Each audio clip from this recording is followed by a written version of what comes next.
सार्वजनिक सुनवाई। यो देशमा कम्तीमा 50 लाख जनता यस्तो छ कि कामै नगरिकन ठगी गरेर खान्छ। किन ठगी गरेर खान्छ?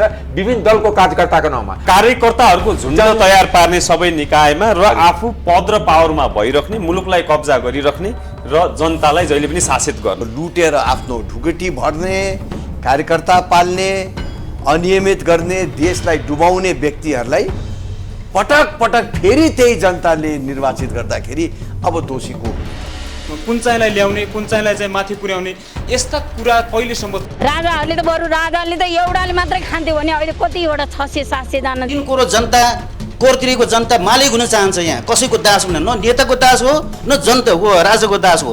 भन्न त नेपालमा बहुदल छ भन्छौँ, यिनीहरू एउटै हुन् तर छुट्टा छुट्टै नाममा चाहिँ आफ्नो भागबण्डा लगाइरहेका छन्। देश दलको कब्जामा छ, दल गुटको कब्जामा छ, गुट माफियाको कब्जामा छ। माफियागिरी नगर्ने आजको दिनमा कुनै पार्टीको नेता यदि छ भने ऊ पैसाको बलमा नेता छ, ऊ सिद्धान्त र निष्ठाको बलमा र पपुलारिटीको बलमा छैन। यो सिस्टमै खराब छ कि यो सिस्टममा आज शेरबहादुर देउवा छ, केपी ओली छ, भोलि उनको ठाउँमा अर्को आए पनि यही गर्ने हो। यो सिस्टमले त्यस्तो बनाएको छ। गठबन्धन देश र जनताको लागि भएन, यो कुर्सीको लागि भयो, स्वार्थको लागि भयो, पदको लागि भयो, शक्ति आर्जन गर्नको लागि भयो, सत्ताकै लागि, कुर्सीकै लागि होइन, पदकै लागि चाहिँ लुच्छाचुरी गर्नुभएको छ। समानुपातिक बन्छ, समानुपातिक हुँदैन। जो क्वालिफाइड हुन्छ, जो योग्य हुन्छ, उहाँलाई तीन कुरो जनताको प्रतिनिधिको रूपमा जसले काम गर्छ त्यो नेता हो। कसैले राजा ल्याउँछु भनेर ढोङ मचाइराखेको छ, कसैले अर्को भनेर ढोङ मचाइराखेको छ। अब जनता बेकुफ हुँदैनन्, यो संसदीय व्यवस्था फाल्नुपर्छ, काम छैन। जिल्लामा सिडिओ एकजना हुनुपर्ने, एसपी एकजना हुनुपर्ने, सिडिओ भन्दा बढी मन्त्रीको सङ्ख्या हो नि, एसपीको सङ्ख्या पनि। यो त जनतामाथि भार हो नि। यो संहिता पनि चलिरहेको छैन, यो जनता चुस्ने मात्र काम भइरहेको छ। अब यो समानुपातिक जातिगत रूपमा चाहिँ कोटाबाट चाहिँ राज्य सञ्चालन गर्ने, संहिता आफ्नो छोराछोरीले चाहिँ राज्य सञ्चालन गर्ने, यसो चल्दैन देश। नातावाद कृपावाद बसिरहेको छ। नेताको छोराछोरी नेतै हुनुपर्ने, नभए छोरा हुनुपर्ने, ज्वाइँ हुनुपर्ने, भतिजा हुनुपर्ने, उसैको नाते आधार नियुक्ति हुनुपर्ने। नेता पाल्ने देश बनाउनु हुँदैन, यो नेता पाल्ने देश हो, जनता पाल्ने देश बनाउनु पर्छ नि। 3 करोड देशमा यत्रो 800-900 सांसद किन चाहियो? त्यो निर्वाचन आयोगै राजनीतिक व्यक्तिहरूले बनाइदिन्छ र उहाँहरूले छानेको मान्छे पठाउनुहुन्छ र निर्वाचन आयोगले नि स्वतन्त्र भएर काम गर्न सक्दैन। यो लुट्नको लागि एउटा अखडा खडा गरिएको हो। 753 सिंहदा बाबु, 753 भ्रष्टाचारको खारा छ। के भने संघीय प्रदेश सरकारहरू आफ्नो औचित्य जनताको नजरमा पुष्टि गर्न सकेका छैन र यो समानुपातिक व्यवस्था खारिज हुनुपर्छ। भोट माग्न आउँदाखेरि घर घरमा नमस्कार गरेर आए भने हाम्रो नेपालीहरूको, हाम्रो छोराहरूको के समस्या छ भनेर अहिलेसम्म बुझेको छ। सार्वजनिक सुनवाई। दर्शकवृन्द नमस्कार, म दिनेश सुवेदी सार्वजनिक सुनवाई टेलिभिजन कार्यक्रममा यहाँहरूलाई हार्दिक स्वागत तथा अभिवादन व्यक्त गर्न चाहन्छु। आजको कार्यक्रममा नेपालमा चलिरहेको गठबन्धन संस्कृति र राष्ट्रपतिको चुनावको सन्दर्भमा केन्द्रित भएर आजको कार्यक्रममा हामी छलफल गर्नेछौँ। दर्शकवृन्द, प्रस्तुत कार्यक्रममा बोल्नको लागि 2 जना व्यक्तित्वहरू उपस्थित हुनुहुन्छ। एकजना व्यक्तित्व हुनुहुन्छ माननीय डाक्टर अमरेश कुमार सिंह, उहाँ स्वतन्त्र उम्मेदवार एवं प्रखर वक्ता हुनुहुन्छ। त्यसै गरी अर्का व्यक्तित्व माननीय धवल शमशेर राणा हुनुहुन्छ, उहाँ राष्ट्रिय प्रजातन्त्र पार्टीका महामन्त्री हुनुहुन्छ। उहाँ पनि आफ्नो क्षेत्रमा लोकप्रिय नेता हुनुहुन्छ। त्यसै गरी दर्शक दीर्घामा दर्शकहरू समेत उपस्थित हुनुहुन्छ। दर्शकवृन्द, अब हामी एकैछिन हामीले विभिन्न क्षेत्रका नागरिकहरूसँग अहिलेको मुलुकको राजनीतिलाई, राजनीतिक परिस्थितिलाई यहाँहरूले कसरी हेर्नुहुन्छ, यहाँहरूको नजरमा राजनीति कस्तो रहेको छ भनेर हामीले सोधेका थियौँ। उहाँहरूसँग लिएको क्लिप हामी एकैछिन प्रस्तुत गर्दैछौँ। सार्वजनिक सुनवाई। आजकल परिस्थिति त एकदमै नाजुकै देखाएको छु के। जनताका, आम नागरिकका समस्या एकातिर छन्, र राजनीति चाहिँ अर्कोतर्फ गइरहेको जस्तो छ। जुन चाहिँ आउनुहुन्छ उहाँहरूले आफ्नो लागि मात्र सोचेर आउनुहुन्छ। अब जस्तो जनताको लागि के हो त भनेर त कहिले आउनुहुन्न। जुनै नेता आए पनि त्यही नै हो नि, आउनुहुन्छ 2-4 दिन उहाँहरूको गोजी उहाँहरूको गोजी भर्नुहुन्छ, उहाँहरू जानुहुन्छ फेरि। तर अब हेर्नु न अहिले देशमा कस्तो यत्रो महँगी बढिरहेको छ, त्यो कसैलाई हुनै छैन। अब हुनेले त खालान्, नहुनेले चाहिँ के खाने। भोट माग्न आउँदाखेरि घर घरमा नमस्कार गरेर आए भने हाम्रो नेपालीहरूको हाम्रो छोराहरूको के समस्या छ भनेर अहिलेसम्म बुझेको छ। सत्ताकै लागि, कुर्चीकै लागि होइन, पदकै लागि चाहिँ लुच्छाचुरी गर्नुभएको छ। त्यसले चाहिँ उहाँहरूको व्यक्तिगत स्वार्थ त कहीँ कतैसम्म पूर्ति होला, तर हाम्रो जुन राष्ट्रिय आवश्यकता अनुसारको राष्ट्रिय हितका कुराहरू, जनताका हितका कुराहरू चाहिँ सम्बोधन हुनेमा हामीलाई विश्वास छैन। उनीहरूलाई यो न देशप्रति माया छ, न जनताप्रति माया छ, न भोलिका कर्णधारप्रति माया छ। यो माया नभएकै कारणले गर्दाखेरि खेल खेलेका मात्रै हुन्। मैले चाहिँ परिवर्तन चाहिँ केही पनि देखेको छुइनँ होइन। जति अब चेन्ज हुँदै आयो, 6 महिनामा चेन्ज हुँदै आउँछ, माथि बढ्नुको साटो चाहिँ तल गइरहेको छ। हामीले भन्न त नेपालमा बहुदल छ भन्छौँ, तर यो दलहरूको आफ्नो विचार होइन, राजनीति, उनीहरूको विचारप्रतिको आस्था हामीले केही पनि देखाएको छैनौँ। माओवादी, काङ्ग्रेस, एमाले, राप्रपा सबै एउटै बनेर एउटाले अर्काको भोट मागिरहेछ होइन। कसरी हामी यिनीहरूलाई छुट्टा छुट्टै दल भनेर विश्वास गरौँ? कसरी हामी चाहिँ नेपालमा बहुदल छ भने यिनीहरू एउटै हुन्, तर छुट्टा छुट्टै नाममा चाहिँ आफ्नो भागभण्डा लगाइरहेका छन्। काङ्ग्रेस पनि, एमाले पनि, माओवादी पनि एकै ठाउँमा सिद्धान्त त अलग अलग हो नि। देश बनाउनु पर्छ भनेर आएको त अलग अलग सिद्धान्तले हो नि, तर गठबन्धन हुनु पनि त्यो राम्रो चिजको लागि चाहिँ होइन कि आफ्नै स्वार्थ र शक्तिको लागि मात्रै यो गठबन्धन भएको जस्तो मलाई लाग्छ क्या। चुनेको व्यक्ति राष्ट्रपति अथवा प्रधानमन्त्री, प्रत्यक्ष रूपमा चुनेको व्यक्ति राष्ट्र प्रमुख भयो भने न जनताका मागहरू सम्बोधन हुन्थे। मान्छेहरू भनेको चाहिँ मनी एन्ड पावर भयो के। जोसँग पैसा छ, जोसँग पावर छ, उनीहरू माथि बढ्दै जाने भयो। जोसँग पावर छैन, जोसँग पैसा छैन, त्यो तल जाने भयो। यो भन्छ मलाई चाहिँ एकदमै धेरै घिनलाग्दो खेल जस्तो लाग्छ है राजनीति भन्ने कुरा चाहिँ। हुने खाने धनी मनी त विदेश जान्छन् भने गरिब गुरियाहरूले त के खाने थियो नेपालमा बसेर? हामीले उहाँहरूका कुरा विश्वास गर्ने त हामी जनता मूर्ख हुन्छौँ। अब उहाँहरूका कुरा पत्याउन अब हामीले बन्द गर्नुपर्छ बिल्कुलै। उहाँहरू सुध्रिनुहुन्न। अब हामीलाई त्यो आशा पनि छैन उहाँहरू सुध्रिनुहुन्छ भनेर। त्यही भएर उहाँहरूले भन्नुहुन्छ भन्ने बेलासम्म सुन्ने पत्यायो भने हामी जनता नै मूर्ख हुन्छौँ। त्यही भएर राजनीति भनेपछि त अब मलाई दिक्कै लागिसक्यो।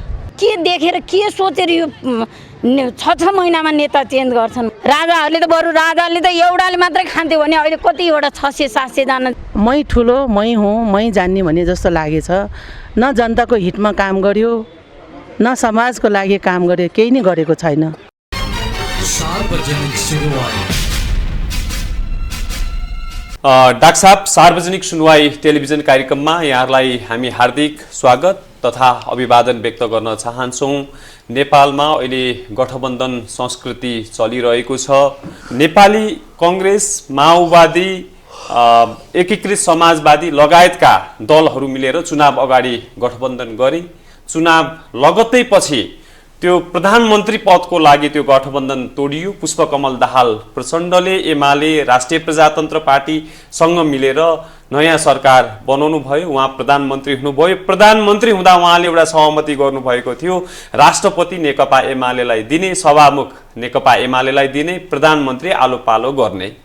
पौष 10 गते यो सहमति गर्नुभयो, तर 2 महिना नपुग्दै त्यो सहमति तोड्नुभयो। उहाँ फेरि कङ्ग्रेसतिर फर्किनुभयो। कङ्ग्रेसको रामचन्द्र पौडेललाई उहाँले राष्ट्रपतिको लागि चाहिँ उहाँले चाहिँ समर्थन गर्नुभयो र त्यो गठबन्धन तोडिएको अवस्था छ। सरकार पनि परिवर्तन होला जस्तो, सरकारमा फेरबदल होला जस्तो छ। यहाँ राप्रपाको महामन्त्री समेत हुनुहुन्छ। राष्ट्रिय प्रजातन्त्र पार्टीले सरकार पनि छोडेको अवस्था छ। नेपालको यो गठबन्धन, राजनैतिक दलहरूको गठबन्धन एउटा जादुमा हामीले हेरेको जस्तो, एउटा मनोरञ्जन जस्तो देखिने अवस्था सृजना के कारणले भयो? किन यस्तो भइरहेको छ? हाम्रो यहाँ जुन आन्तरिक राजनीति, बाह्य राजनीतिसँग पनि गिजोलिएको छ। दोस्रो कुरा, नेपालको राजनीतिमा सदाचार, निष्ठा सिद्धान्तको खडेरी छ, स्वार्थको प्राथमिकता छ। यो गठबन्धन देश हित अथवा जनता हित, राष्ट्र हित र जनताको हितमा कहिले पनि हुने गरेका छैन। हुने गरेको भए छलफल हुन्थ्यो। शिक्षाको विकास कसरी गर्ने, स्वास्थ्यको विकास कसरी गर्ने, अनि इभन रोजगारीको सृजना कसरी गर्ने, गरिबी दूर कसरी गर्ने, हाम्रो युवाहरूको आफ्नै देशमा रोजगारीको सृजना अवस्था कसरी गर्ने, अथवा तमाम कुरामा छलफल हुन्थ्यो। यस्तो छलफल कहिले पनि 7 दल 8 दल जति दल भने पनि त्यसमा कहिले पनि भएको म देख्दिनँ। विगत 15 वर्षदेखि त म पनि सक्रिय राजनीतिमा छु, मैले आफूले पाएन। गठबन्धन देश र जनताको लागि भएन, यो कुर्सीको लागि भयो, स्वार्थको लागि भयो, पदको लागि भयो, शक्ति आर्जन गर्नको लागि भयो। गठबन्धनको आधार के हुन्छ भने सैद्धान्तिक आधार हुनुपर्छ, राजनीतिक आधार हुनुपर्छ र त्यसको मिनिमम कमन मिनिमम प्रोग्राम हुनुपर्छ। एउटा कुरा के हो भने नेपालमा सैद्धान्तिक आधार, राजनीतिक आधार अथवा निष्ठाको लागि, सिद्धान्तको लागि, विकासको लागि हैन भन्ने गठबन्धन चाहिँ होइन। यो कसरी सत्तामा बसिराख्ने र एउटै व्यक्ति सधैँ सत्तामा बस्नुपर्छ, यो अनि त्यो 3 जना बीचको सिन्डिकेट जस्तै हो। 3 जना मिलेर कहिले 2 जना मिलेर 1 जनालाई बाहिर राख्ने, फेरि अर्को 2 जना मिलेर, जस्तै यो 3 जना शेरबहादुरजी, प्रचण्डजी र एपी ओलीजी 3 जना मात्र आज 15 वर्षदेखि त यता हो, तर पहिला 30 वर्षदेखि नै भनौँ राजनीति उहाँहरूको कब्जामा छ। उहाँहरू अरूलाई पस्नै दिनुहुन्न। उहाँ के हुन्छ भने जहिले पनि कहिले केपी ओली प्रचण्ड मिल्नुहुन्छ, शेरबहादुरजी बाहिर बस्नुहुन्छ बेचारा। यो गठबन्धन भनेकै मुलुकलाई सधैँ कब्जामा पारिराख्ने सीमित नेताहरूले, सीमित व्यक्तिहरूले। त्यस कारणले जनतामा वितृष्णाले तपाईको क्लिपमा नै मैले सुने जनताको जुन गुनासो छ सही हो, त्यो गुनासो मेरो पनि छ एज ए राजनीतिक कर्मी। किनकि हामी आफैतिर प्रश्न गरिरहेको छु, के को लागि राजनीतिमा आए? नेपाल राष्ट्र भ्रष्टाचार भरेकै छ, कुशासन भरेकै छ, दिनका दिन आत्महत्या भरेकै छ, दिनका दिन युवाहरू विदेश पलायन भएकै छ। त हामी आफ्नो देशको वातावरण किन बनाउने कि हाम्रो देशको मान्छे आफ्नै देशमा बस्न पाउने, आफ्नै देशमा रोजगारी पाउने, आफ्नै देशमा दिनका दिन व्यापार घाटा बढेकै छ, आर्थिक स्थिति कोल्याप्स भएकै छ, नातावाद कृपावाद बसिरहेछ। नेताको छोराछोरी नेतै हुनुपर्ने, नभए छोरा हुनुपर्ने, ज्वाइँ हुनुपर्ने, भतिजा हुनुपर्ने, उसैको नाते आधार नियुक्ति हुनुपर्ने, र त्यो पनि पाएन भने पैसा दिएर हुने। एउटा झोलामा पैसा लिएर अर्को झोलामा अर्को खाममा नियुक्ति पत्र लिएर, चाहे राजदूतको होस्, चाहे डिजीको होस्, चाहे सचिव, यो पदहरू बिक्रीमा छन्। त्योभन्दा पनि यसको मूल राजनीतिक कारण के हो भने नेपालको समाज असाध्य राजनीतिक रूपले डिभाइडेड छन्। तपाईँ चिया पसलमा खानु, 5 जना यदि चिया खाइराख्नु, त्यहाँ तपाईँ आफै थाहा पाउनुहुन्छ 1 जना एमाले छ कि काङ्ग्रेस छ कि माओवादी छ, त्यहाँ डिबेट हुँदाखेरि। यस्तो दुनियाँको कुनै मुलुकमा छैन, नेपालमा त यस्तो छ कि जहाँ पार्टीमा नभइकन सर्भाइभै गर्न सक्दैन। कर्मचारी राज्यको तलब खाने, जनताको ट्याक्स पे खाने, किन युनियन बनाउनु पर्ने हो? किनकि जनतामा हामी कहाँ यस्तो विकृति ल्यायौँ, यो देशको कर्मचारी होस्, स्वास्थ्य कर्मी होस्, डाक्टर होस्, इन्जिनियर होस् अथवा पत्रकार होस्, सबैलाई हामीले चाहिँ राजनीतिक रङ दियौँ र सबैलाई कार्यकर्ता बनायौँ होइन। यो संस्कृति नेपालको राजनीतिक दलहरूले चाहिँ यो ल्याए, निरन्तर चालु गरिरहेका छन्। यसको अन्त्य हुनुपर्छ होइन। यसको दुईटैको विन विन सिचुएसन हुन्छ, नेताको पनि र त्यो कर्मचारीको पनि। बाँकी जनता यसमा दुःख पाउँछन्, किनकि जुन दलमा आबद्ध छ त्यसको सरकार हुँदाखेरि कामै नगरिकन तलब भत्ता पाउँछ, कामै नगरिकन प्रमोसन पाउँछ र ऊ सबैले थर्काएर बस्छ। राजनीति गर्नलाई पनि जनतामा केही धेरै काम गर्नु पर्दैन, त्यहीहरूलाई बिचमा माध्यम बनाएछ। 5 जना पुलिसमा आफ्नो मान्छे छ, 5 जना टिचर आफ्नो मान्छे छ, स्कुल नपढाइकन कसैले नेताले भन्दैन कि किन स्कुलमा पढाएन। तपाईँ एउटा माननीय सांसद हुनुहुन्छ, संसदमा तपाईँ लामो समय रहनुभयो। नेपालको प्रशासन क्षेत्रमा त्यो कर्मचारी होस् अथवा विश्वविद्यालयमा पढ्ने विद्यार्थीहरू अथवा शिक्षकहरूको कुरा गरौँ अथवा डाक्टर इन्जिनियरको कुरा गरौँ अथवा पत्रकारहरूको कुरा गरौँ, कुनै पनि दलको भातृ संस्थाको रूपमा उहाँहरू चाहिँ कार्यरत हुन नपाउने, सदस्य हुन नपाउने, त्यस्तो खालको कानुन हामी लिएर यो मुलुकको हितको लागि भनेर यहाँले आवाज उठाउनु भयो कि भएन? मैले आवाज उठाए, तर एक्लै त सक्दैन। जस्तै म पछिल्लो संसदको 74 को संसदको कुरा गर्दैछु, म राजव्यवस्था समितिमा थिएँ, निजामती विधेयक त्यही छलफल भयो। मैले प्रस्ताव राखेँ कि यो युनियन खारिज हुन्छ, सरकारमा युनियनको आवश्यकता छैन, किनकि कसैको 1 रुपियाँ तलब बढी छैन, कम छैन। तर यहाँ सचिवले त्यो पनि सरकारको इम्प्लोइ हो, सुब्बा या कार्यालय सहयोगी पनि जसलाई भन्छ ऊ पनि सरकारको इम्प्लोइ, उसको त तलब फिक्स छ नि। सरकारले फिक्स गरिरहेको छ कि यो पदको मान्छेको तलब यति हुन्छ। यो होइन कि सञ्चार मन्त्रालयको उपसचिवको तलब 40,000 होला र गृह मन्त्रालयको उपसचिवको तलब 50,000 होला, त्यो त छैन। उपसचिवको तलब त चाहे सञ्चारमा होस् चाहे गृहमा एउटै हुन्छ। तर दलहरूले के हुन्छ भने दलहरू राम्रो काम नगरेपछि दलले के गर्यो, देशलाई नै राजनीतिमा विभाजित गरिदियो। यहाँले आवाज उठाउनु भयो, सशक्त रूपमा आवाज उठाउनु भयो, तर यहाँले पार्टी मानेनन् भन्नुभयो। नेपाली काङ्ग्रेस, एमाले, माओवादी लगायतका पार्टीहरू किन मान्दैनन्? उनीहरू किन मान्दैनन् भने उसको बिना पार्टी चल्दैन। किन पार्टी यहाँ सिद्धान्त निष्ठा र पपुलरिटीबाट होइन, यहाँ नेटवर्कले चल्या हो। चाहे जलभोक्ता भनेर होस्, चाहे सहकारी भनेर होस्, चाहे लघुवित्त भनेर होस्, सबै पार्टीसँग आबद्ध छ। चाहे माने टिचर युनियन भनेर होस् चाहे विद्यार्थी युनियन भनेर होस्, नेपालमा कार्यकर्ताहरूको झुन्ड तयार पार्ने सबै निकायमा र आफू पद र पावरमा भइराख्ने, मुलुकलाई कब्जा गरिराख्ने र जनतालाई जहिले पनि शासित गर्ने यो अवस्था देखियो। थपिदिन्छु, जनतालाई तर्साइराख्ने, गाउँको जनता, तपाईँ मेरो क्षेत्र एकदम ग्रामीण इलाकाको क्षेत्र हो, गाउँको जनतालाई तर्साइराख्ने, हेर कुनै पार्टीमा लागेन भने भोलि तिमी थुनामा पर्छ, कसले छुट्याइदिन्छ, तिमीलाई अप्ठ्यारो पर्दाखेरि के हुन्छ। त्यस कारणले गाउँको जनतालाई तर्साएर त्यो दलको कार्यकर्ताको मार्फत, किनभने यो देशमा कम्तीमा 50 लाख जनता यस्तो छ कि कामै नगरिकन ठगी गरेर खान्छ। किन ठगी गरेर खान्छ? विभिन्न दलको कार्यकर्ताको नाउँमा, चाहे तरुण दलको नाउँमा होस्, चाहे युवा सङ्घको नाउँमा होस्, चाहे नेवी सङ्घको नाउँमा होस्, चाहे अखिल क्रान्तिकारीको नाउँमा होस्, विभिन्न नाउँमा केही काम गर्नु पर्दैन। मात्र किनकि जुन देशको जनसङ्ख्या कामै नगरिकन खाए पनि त्यो देश उन्नति हुन सक्दैन। दोस्रो कुरा, यो असाध्य राजनीति बताउनु न, 3 करोड देशमा यत्रो 800-900 सांसद किन चाहियो? प्रदेश सभालाई पनि सांसदै चाहियो। यो तीन पहिला के भन्थ्यो कि एउटा सभामुख र प्रधानमन्त्री धेरै भयो, त्यस कारणले जम्मा 8वटा सभामुख छ, उसलाई सबै सभामुखको जस्तै अगाडि पछाडि गाडी पनि चाहियो, क्वार्टर पनि चाहियो, अफिस पनि चाहियो, सबै चाहियो। केन्द्रको संरचना जस्तो छ, प्रदेशको पनि त्यस्तै। 753 सिंहदरबार हो, 753 भ्रष्टाचारको खरा छ। नगरपालिका गाउँपालिकामा त्यहाँ प्रशासकीय अधिकारी बस्न दिँदैन अधिकांशमा, त्यहाँ कसलाई राख्छ? अहेवाला राख्छ, के हुन्छ आयुर्वेद पढेको लागि राख्छ, स्वास्थ्यकर्मीलाई राख्छ। किन कि त्यहाँ मेयरले लुट्न पाऊ। एउटा कुरा, नेपालको कुनै पनि संविधानको धारा या अन्य नियमले बताउनुहोस् कि मेयरले जित्ने बित्तिकै गाडी 70 लाखको चढ्न पाउँछ? छ कहीँ सुविधामा? के भन्छ? प्रधानमन्त्रीले निर्णय गर्छ कैबिनेटबाट, हाम्रो पनि स्थानीय सरकार हो अनि हामी निर्णय गर्न पाउँछौँ, इभन पैसा पनि बाँड्न पाउँछु, मैले जागिर पनि लगाउन पाउँछु, सबै। यो के हो भने नेपालमा राजनीतिक तर्फबाट प्रश्न नउठोस्, त्यसकारणले लुट कम्पनी खडा गरेको छ। यहाँले भनिहाल्नुभयो एउटा सरकार थियो विगतमा, आज 761 वटा सरकार छ, 753 स्थानीय सरकार छ, 7 वटा प्रदेश सरकार र एउटा केन्द्र सरकार गरेर 761 वटा अहिले मुलुकमा सरकार छ। यो लुट्नको लागि एउटा अखडा खडा गरिएको हो र आफ्नो कार्यकर्ताहरू व्यवस्थापन गर्नको लागि राखिएको हो र आज 50 लाख व्यक्तिले कामै नगरी दलको नाउँमा हैन आफ्ना कार्यकर्ताहरूको नाउँमा चाहिँ ठगेर यो मुलुक चलाइरहेका छन् भन्ने कुरा यहाँले गर्नुभयो। र संघीय शासन प्रणालीकै अथवा प्रदेशकै कुरा गर्दा यो मुलुकमा संघीय शासन प्रणाली अथवा प्रदेशहरू र यो स्थानीय सरकारहरू चाहिँ हुन आवश्यक छ कि छैन, यहाँले कस्तो देख्नुहुन्छ? हैन, एउटा कुरा के भने संघीय प्रदेश सरकारहरू आफ्नो औचित्य जनताको नजरमा पुष्टि गर्न सकेका छैन। जुन हिसाबले खर्च छ जनताको, त्यसबाट डेलिभरी के?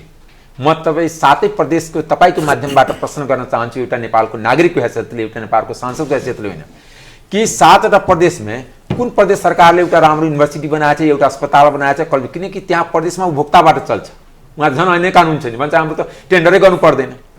अनि 20 अरब 21 अरब बजेट पाउने, त्यो बजेट लुट मचाउने।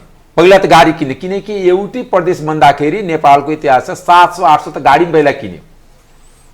800 गाडी किनेर त्यो गाडीबाट त झन्डै 70 लाख 75 लाखको गाडी हुन्छ। 700-800 गाडी किन्दाखेरि त त्यसैको स्कुल बनेको भए 700 स्कुल बन्थ्यो। 70-75 लाखमा 4-5-6 कोठाको स्कुल बन्छ।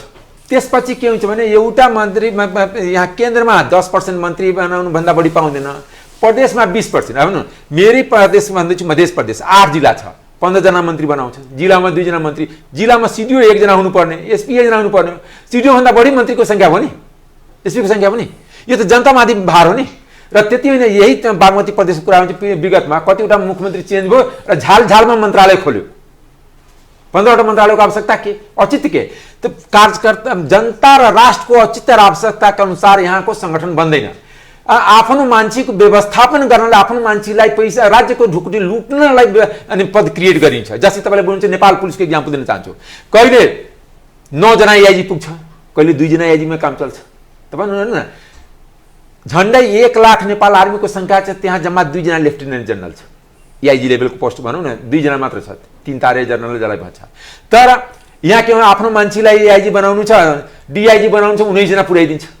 पहिला 5 जना डिआइजी हुन्थ्यो, पछि 7 जना भयो। त्यो के हुन्छ भने ए हाम्रो पार्टीको छ, यो यत्रो राम्रो गर्छ, कत्रो राम्रो ब्ल्याक लेभल पनि लिएर आएको थियो, पैसा पनि चुनावमा दिएको थियो, त्यसलाई अन्याय परेको छ। फेरि यो भन्दैन कि न्याय गरेर अन्याय परेरलाई पद थपिदिउँ।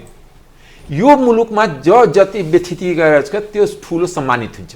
यो मुलुक वास्तवमा मैले पनि सुन्थेँ सतीले सरापेको हो, जो राम्रो काम गर्छ त्यो प्रताडित हुन्छ, त्यो अपमानित हुन्छ, उसले समाजमा एकदम अपमानित भएर बस्नुपर्ने हुन्छ। जो जति ठुलो बदमासी गर्छ, जसरी अहिले हेरौँ न, मैले नै संसदमा डाटा प्रस्तुत गरेँ, त्यसपछि त्यो व्यापारीहरू डेलिगेसनै गएर मेरो सभापतिलाई भने कि त्यस्तालाई टिकट नदिनु, किनकि देशको 47 खरब ऋण प्रवाह छ, 30 खरब 100 जना व्यापारीले मात्र लिएछ र त्यो 30 जना खरब व्यापारीले लिएपछि त्यो देश ऋण दिएपछि त्यो देशको के हुन्छ? 17 खरब ऋण 18 लाख जनताले लिएछ र 100 जना लिएछ 30 खरब ऋण। मैले पार्लियामेन्टमा बोलेको, फेरि मेरो डाटा होइन, राष्ट्र बैंकको डाटा हो, अर्थ मन्त्रालयको डाटा हो। त्यसमा फेरि सरकारले केही या कुनै पनि व्यापारीले त्यसलाई गलत पनि भनेन, किन डाटा यहाँ के हुन्छ भने 1 अरब आफू फाइदा लिएर राज्यको या जनताको, राष्ट्र जनताको 100 अरब नुक्सानी पुर्याउने हाम्रो परम्परा छ, चाहे विदेशीको नाममा हुन् चाहे देशीको नाममा हुन्। यहाँ के भएछ? देश दलको कब्जामा छ, दल गुटको कब्जामा छ, गुट माफियाको कब्जामा छ। माफियागिरी नगर्ने आजको दिनमा कुनै पार्टीको नेता यदि छ भने ऊ पैसाको बलमा नेता छ, ऊ सिद्धान्त र निष्ठाको बलमा र पपुलारिटीको बलमा छैन। मेरो एकदम दावा छ, यसमा तपाईँ राम्रोसित भेरिफाई गर्नुहोस्। किन कि उसैले निर्णय गर्छ, उसैले राजदूत बनाइदेला, उसैले सचिव बनाइदेला, उसैले आइजी बनाइदेला, उसैले व्यापारमा ठेक्का दिलाइदेला, उसैले मलाई हाइड्रोपावरको लाइसेन्स दिला। त्यस कारणले यो जुन अर्थ जुन राजनीतिमा बिचौलिया तन्त्र सुरु भएछ, ऊ बडा डर लाग्दो। यो मुलुकलाई कहाँ लग्छ त्यो मलाई थाहा छैन। धेरै नागरिकहरूले भन्छन् नि, त्यही भएर यहाँ यस्तो खालको संरचना बनाइयो जसको कारणले नागरिकहरूमा चाहिँ यो चाहिँ लोकतन्त्र होइन लुटतन्त्र हो भनेर भन्छन् होइन। यी यहाँ जति पनि सिस्टम अहिले ल्याइयो, जे पनि गरिन्छ त्यो एउटा चाहिँ लुटतन्त्रको चाहिँ नमुना हो यहाँले हेर्दा पनि। हो त, मैले त भने नि, आज जुन खालको सङ्घीय संरचना छ त्यो जनताको लागि, देशको लागि भएन, त्यो देशलाई लुट्नको लागि आफ्नो कार्यकर्ताहरूले सबै मिलेर चाहिँ लुट्नको लागि मात्र यो संरचना होइन त्यस्तो खालको बनाइयो हो। सरकारले नसक्ने भर्खर गिटी कसरी रोक्या थियो, के कारणले रोक्यो, के कारणले फेरि 1 हप्तामा खोल्यो, सरकारले त्यसको उचित पुष्टि गर्यो। दर्शकवृन्द, म त्यसै गरी एकैछिन दर्शक दीर्घामा जान चाहन्छु। डाक्टर अमरेश कुमार सिंहले भन्नुभएको कुरामा यहाँ दर्शक दीर्घामा रहेका व्यक्तिहरू सहमत हुनुहुन्छ कि हुनुहुन्न? सार्वजनिक सुनवाई। अस्थिर राजनीतिमा भाग लिएर देश कहाँ पुग्छ तपाईँले पनि अन्दाज गर्नु। देशको अवस्था सिद्धिन लागिसकेको छ। यदि भन्न चाहन्छु अब सुध्रिने कि नसुध्रिने, अब सुध्रिने हो भने हामी सडकबाट जनताले सङ्घर्ष गरेर यो व्यवस्था चाहिँ विरुद्ध हामी अगाडि बढ्न चाहन्छौँ भन्न चाहन्छु। व्यक्तिगत रूपमा उहाँले गरेको कुरामा मेरो चाहिँ समर्थन छैन। सर्टकटमा भन्दा किन समर्थन छैन भन्दा सिद्धान्तविहीन, दृष्टिकोणविहीन, गन्तव्यविहीन राजनीति हुन्न भनेर उहाँले नै भन्नुभयो। अनि त्यही गन्तव्यविहीन संसदीय राजनीतिको आहालमा उहाँ किन जानुभयो, यसको जवाब दिनुपर्छ उहाँले। एउटा कुरा के भने संसदीय व्यवस्था खराब होइन दुनियाँको। यहाँले व्यवस्थालाई व्यक्तिले खराब गरिरहेछ। तपाईँले व्यवस्थालाई दोष दिएर, लोकतन्त्रलाई दोष दिएर उम्किने ठाउँ होइन। लोकतन्त्र त यही छ, ब्रिटिसमा पनि छ, अमेरिकामा पनि छ। त किन अमेरिका डेभलप हो, किन सिङ्गापुर डेभलप हो? लोकतन्त्र छ नि। दोस्रो कुरा के भने यहाँ जुन राजनीति भिड तन्त्रमा कन्भर्ट भइरहेछ, के कारणले 2 वर्षदेखि जुन मुलुकमा प्रधान न्यायाधीश नै छैन। ली कुआन यू जस्तो निष्ठावान नेता छ कि छैन सिङ्गापुर बनाउन सक्ने? अफ्रिकामा जन्मेको नेल्सन मण्डेला जस्तो यो देशमा नेता छ कि छैन? पहिलो कुरा, स्वार्थ पूर्ति गर्नको निमित्त चुनावका बेला हात जोडेर जनताका घरमा पुग्ने, चुनाव जितेर संसदमा आइसकेपछि जनता बिर्सने मनोविज्ञान बोकेको राजनीतिक प्रणालीबाट यो संसदीय व्यवस्था जो चलिरहेको छ, यहाँबाट चाहिँ देशले उन्मुक्ति पाउँदैन अथवा समृद्धिको सपना पुरा गर्न सक्दैन। यसकारणले यसका विकल्पमा तपाईँ जत्तिकै नेताहरूले तपाईँले जसरी राजनीति गरिराख्नु भएको छ, तपाईँहरूले पछाडि फर्केर जनताबाट कम्ती आउने प्रत्यक्ष निर्वाचित हुने प्रणालीमा नजाने हो भने यो देशमा फेरि समृद्ध हुने, देश विकास हुने कुरा सम्भावना छैन। यहाँ त फेरि खेल 5-5 महिनामा बदलिरहने हुन्छ नि त। तपाईँहरू जानुहुन्छ संसदमा कराउनुहुन्छ, कहिलेसम्म के पाउनुभयो कराएर? यत्रो वर्ष 15 वर्षदेखि कराइराख्नु भएको छ, हामीले सुनिरहेका छौँ। कराएर मुलुक परिवर्तन हुन्न, श्रम गर्ने ठाउँ दिनुपर्छ अब जनतालाई, युवाहरूलाई। आज देश छोडेर दैनिक 2000देखि 2200 दरले अरब जानेहरूको सपनालाई नेताहरूले कुल्चिएका छन् नि त। मेन पावर खोल्ने यो संसदीय व्यवस्था होइन, यो संसदीय व्यवस्थाका दलाल नेताहरू होइनन्, यिनीहरूले खोलेका होइनन् मेन पावर। बन्द गर्नु पर्दैन। यहाँ आएर तपाईँले यो टेबलमा यो अगाडि बसेर तपाईँले यो ठिक भएन, युवा बेच्यो भन्दैमा हुन्छ। कसैले राजा ल्याउँछु भनेर ढोङ मच्चाइराखेको छ, कसैले अर्को भनेर ढोङ मच्चाइराखेको छ। अब जनता बेकुफ हुँदैनन्, यो कुरामा तपाईँहरूको एकदम स्पष्ट धारणा राखेर चाहिँ जानुपर्छ भन्ने हाम्रो बुझाइ हो। मलाई लागेको कुरा पनि यही हो, यो संसदीय व्यवस्था फाल्नुपर्छ, काम छैन। शेरबहादुर देउवा र सागर ढकाल अक्सफोर्डको इन्जिनियरिङ पढेका थिए, पुल्चोकबाट इन्जिनियरिङ गरेर गए थियो। तर कहाँ जनता सागर ढकाललाई चुन्यो? चाहे पैसा लायो, चाहे पावरसँग प्रभावित भएर जे गरेर त्यो शेरबहादुर देउवाले चुन्यो नि। त त्यसमा दोषी जनता हो कि नेता हो? रोप्दाखेरि फर्सी र त्यसपछि खेतमा गएर रुने कि किन स्याउ फलेन, यसमा अङ्गुर किन फलेन? त्यसै कारणले जनता सुरुमा नेता चुन्दाखेरि त्यो बेला जात पात धर्म पैसा मासु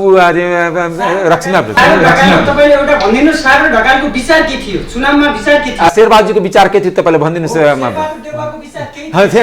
एउटा त्यस कारणमा व्यक्तिगत टिकट जान्न। तर एउटा कुरा के भने चुनावको बेलामा जनतालाई चुज गर्ने अधिकार हुन्छ। सार्वजनिक सुनवाई।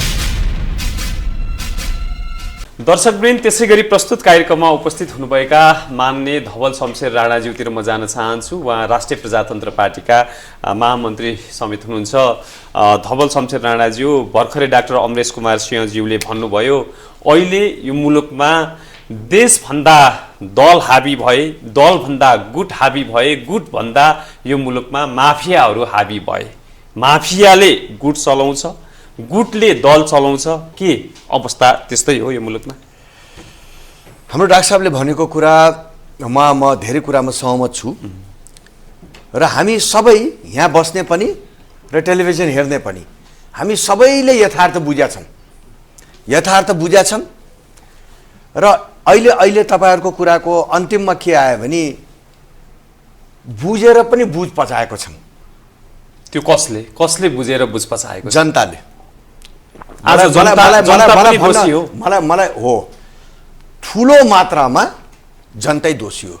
किनकि हो जनता एकचोटि छक्याउन सकिन्छ, झुट एकचोटि बोल्न सकिन्छ, तर पटक पटक जनतालाई छक्याउने, जनताको काम नगरिदिने, उहाँहरूले तपाईँहरूले भने जस्तो लुटेर आफ्नो ढुकुटी भर्ने, कार्यकर्ता पाल्ने, अनियमित गर्ने, देशलाई डुबाउने व्यक्तिहरूलाई पटक पटक फेरि त्यही जनताले निर्वाचित गर्दाखेरि अब दोषी को हुने त?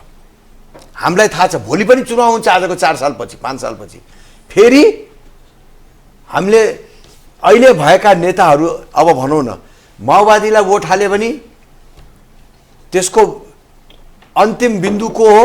प्रचण्ड। कांग्रेसलाई भोट हालेपछि अन्तिम बिन्दु प्रधानमन्त्री को हुने हो? शेरबहादुर देउवा। एमालेलाई भोट हाल्ने भएपछि अन्तिम बिन्दु नेकपा एमालेको केपी शर्मा ओली। हामीलाई थाहा पाइकन हामीले यस्तो काम गरिरहेको छौँ। अब कसलाई दोष दिने कसलाई नदिने? यसमा यो देशमा साँच्चै आमूल परिवर्तन खोजेकै हो देशले। यो देश यसरी चल्न सक्दैन, गरिबीमा हामी लिप्टिरहेको छौँ। यो देशलाई परिवर्तन गर्नको लागि जनतै उठेर यसलाई आमूल परिवर्तन गरेर आन्दोलनबाटै यो सिस्टमलाई फाल्न पर्ने अवस्था देखाएको छु मैले। यहाँले नेपालका जनताहरू पनि यसमा दोषी छन्। परिवर्तनको लागि फेरि अर्को आन्दोलन हुनुपर्दछ, त्यसको विकल्प छैन यहाँले भनिरहँदा तपाईहरू पनि एउटा परिवर्तनको लागि परिवर्तनको एजेन्डा बोकेर त जानुभएको हो। तपाईहरूले मुख्यतया यो मुलुकमा संघीयता खारिज हुनुपर्दछ। गणतन्त्रकै सन्दर्भमा पनि यो गणतन्त्र तपाईहरूलाई चित्त बुझेको अवस्था थिएन, तर तपाईहरूलाई जनताले केही न केही मत त दिएको हो, राम्रै मत दिएको हो। तर राष्ट्रिय प्रजातन्त्र पार्टी पनि सत्ता पाउने बेलामा चाहिँ उसलाई चाहिँ फेरि मोह जागेर आयो। गणतन्त्रवादीसँग अथवा संघीयतावादीसँग चाहिँ तपाईहरू चाहिँ घाँटी जोडेर सत्तामा जानुभयो अवस्था। र प्रचण्ड अहिले पुष्पकमल दाहाल प्रचण्डले हिजो मात्र पनि के भन्नुभएको थियो भन्दाखेरि हामीलाई राप्रपा सहित भएको दलमा सरकारमा बस्दा धेरै असहज भयो, गणतन्त्र विरोधी संविधान विरोधी दलसँग चाहिँ बस्दा हामीलाई गाह्रो भयो र गठबन्धन तोड्ने कारण त्यो पनि रह्यो भनेर भन्नुभयो। तैपनि तपाईहरू सत्ताको लागि लालायितै भएको अवस्था देखियो भनेपछि जनताको मात्र गल्ती हो र? मैले जनताको मात्र दोष भनेको छैन। यो संविधान र यो संविधानले ल्याएको व्यवस्थाै हाम्रो माटोलाई सुहाएको छैन, त्यो साबित भइसक्यो। अहिले डाक्टर साहबले भन्नुभयो सिस्टम खराब होइन, व्यक्ति खराब भनेर। यो व्यक्ति यो सिस्टमै खराब छ क्या। यो सिस्टममा आज शेरबहादुर देउवा छ, केपी ओली छ, भोलि उनको ठाउँमा अर्को आए पनि यही गर्ने हो। यो सिस्टमले त्यस्तो बनाएको छ। प्रत्यक्ष प्रधानमन्त्री एउटा देशको अभिभावक। हामीले त्यो देशको अभिभावकलाई कसलाई देखाएको छौँ? राज संस्थालाई, जसले देशलाई नबेचोस्। हामीले राजनीति गर्ने भनेको छैनौँ राजालाई। राजा एउटा तटस्थ बचेर सबैको साझा भएर यो देशलाई सिक्किम जस्तो कसैले बेच्न नपाओस्, त्यो पनि हुने ठुलो सम्भावना छ। प्रत्यक्ष चुनावबाट आउने प्रधानमन्त्री जो 5-5 वर्षमा एउटाले राम्रो गर्दैन भने उसलाई फालेर अर्को ल्याऊँ।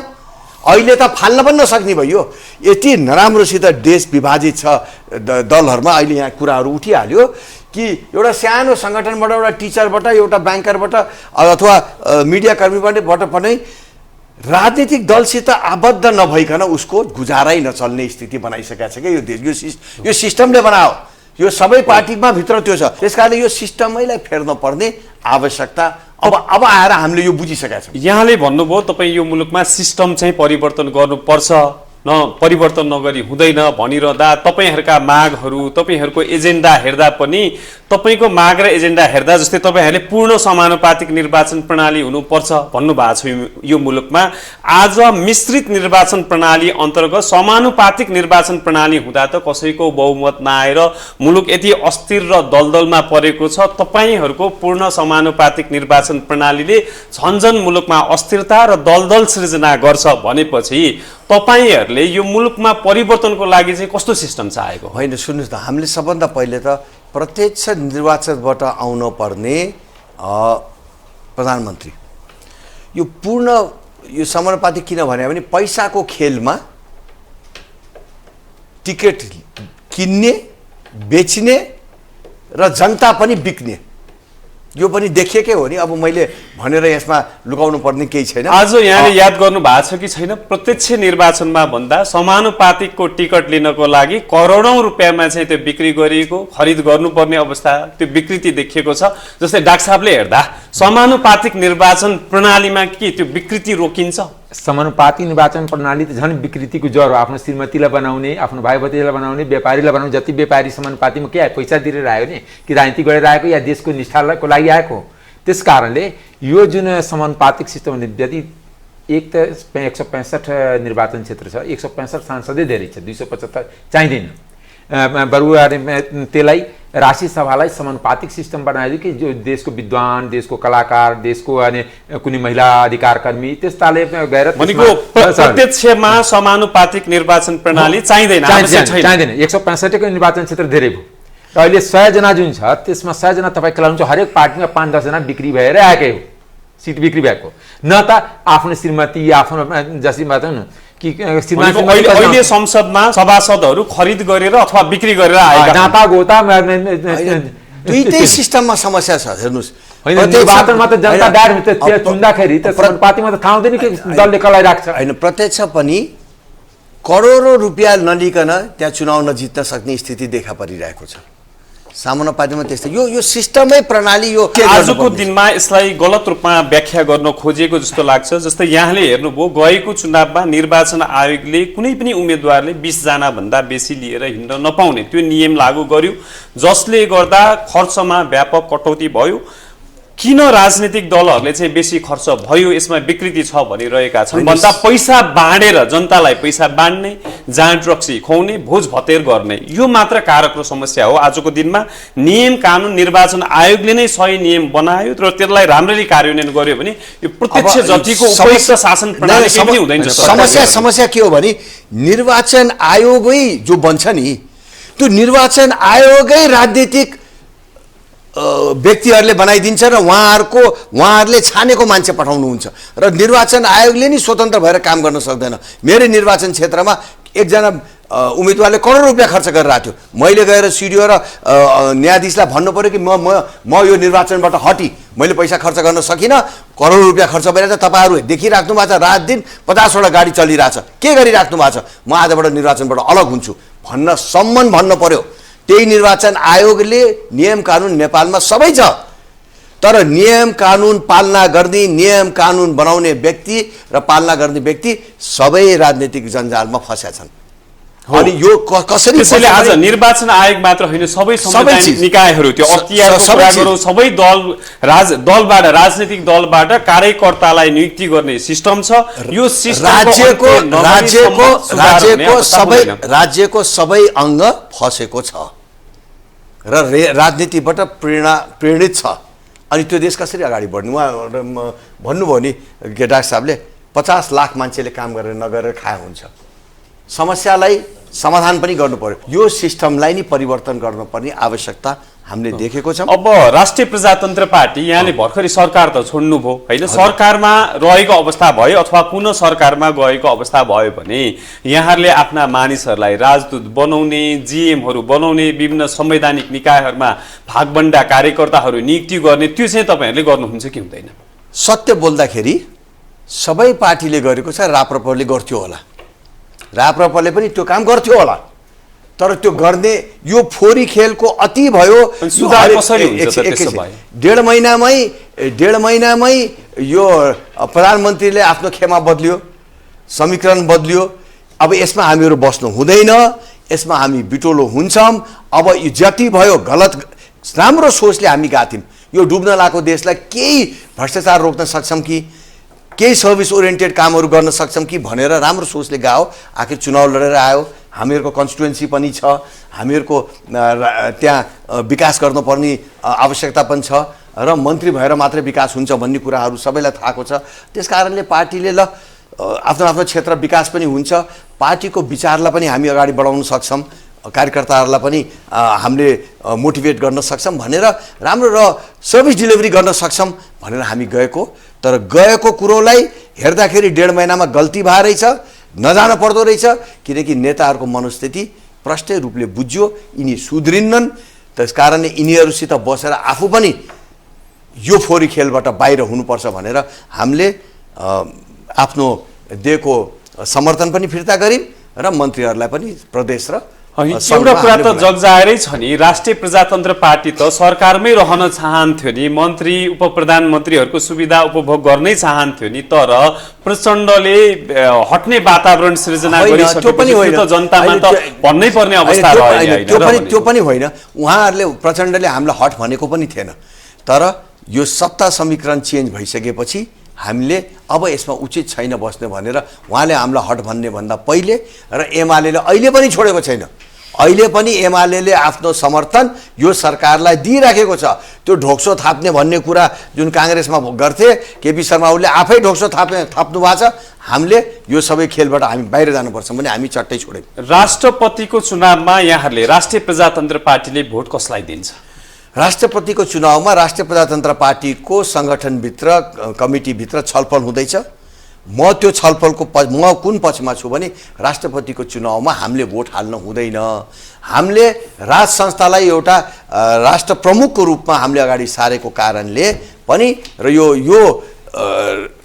यो हाम्रो राष्ट्रपतिको भूमिका पनि प्रजातान्त्रिक भूमिका जुन हुनुपर्ने जुन गणतान्त्रिक भूमिका हुनुपर्ने जुन निष्पक्ष भूमिका हुनुपर्ने त्यस्तो देखा परेन त्यसकारणले हामी यो सिस्टम पनिमा विश्वास नगरेको र राष्ट्र प्रमुख राजा खोजेको व्यक्तिहरूले यो पार्टीमा यो राष्ट्रपति निर्वाचनमा भोट हाल्न हुँदैन भनेर यो छलफल चल्दैछ अब राष्ट्रिय प्रजातन्त्र पार्टी सरकारमा पुनः जान्छ कि जाँदैन यो परिस्थितिमा जान सक्ने सम्भावना मैले देख्दैन हामीले सोचेको सरकारबाट हामीले गराउन सक्ने र हाम्रो मूल्य र मान्यतालाई पनि हामीले अगाडि बढाउन सक्ने परिस्थिति सृजना हुन थाले पनि हामी नजाने होइन अब तपाईहरु संघीयताको विरोध पनि गर्नुहुन्छ तर त्यही संघीय शासन प्रणालीमा चुनाव पनि लड्ने मन्त्री पनि हुने यो द्वैत चरित्र चाहिँ तपाईहरुले किन अब सुन्नुस् न यो विषयमा म तपाईलाई दुई टुकमा कुरा भनौं हामी संघीयताको विरोध मात्र होइन हामी यो गणतान्त्रिक व्यवस्थाकै विरोधी हौं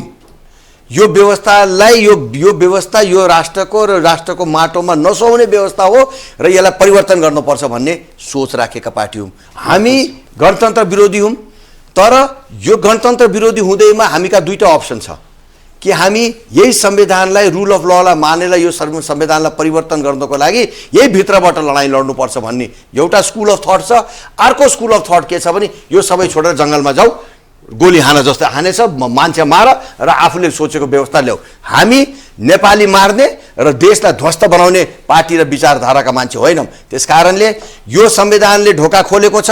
यही संविधानभित्र बसेर हामीले यो व्यवस्थालाई परिवर्तन गर्नको लागि हामी आज आएको छौँ। तल्लो स्थानीय निकायमा पनि लडाइ छौँ चुनावमा, यही संविधानभित्र बसेर हामी प्रदेशमा पनि लडाइ छौँ, हामी सङ्घमा पनि लडाइ छौँ।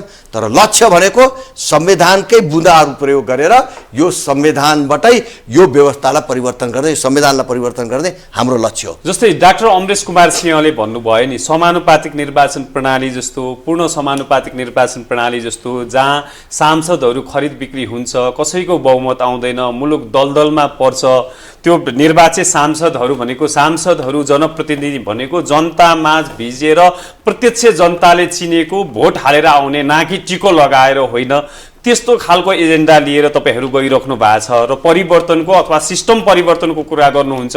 त्यस्तो प्रणालीमा जाँदा मुलुक पुनः झन्झन दलदलमा फस्छ। यस्तो कुराहरू चाहिँ तपाईँ सुधार गरेर जानुहुन्छ कि हुन्न? के छ तपाईँलाई कस्तो लाग्छ? यसमा हेर्नुहोस्, यसमा हरेक चिजको दुईटा पहलु हुन्छ।